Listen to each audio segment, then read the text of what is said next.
I'm going to show the stitch k2tog, or knit two together in normal words.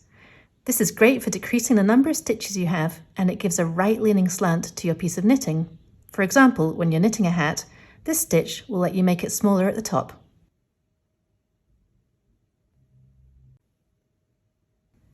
When you reach the point in the instructions where it says k2tog, so you might have already knitted a few stitches in this row, insert your right needle into the front of the next 2 stitches.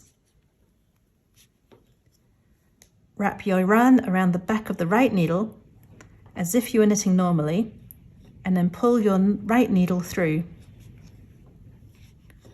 And then slide the stitch off. So instead of having 10 stitches on your needle, you should now have 9. Here it is again.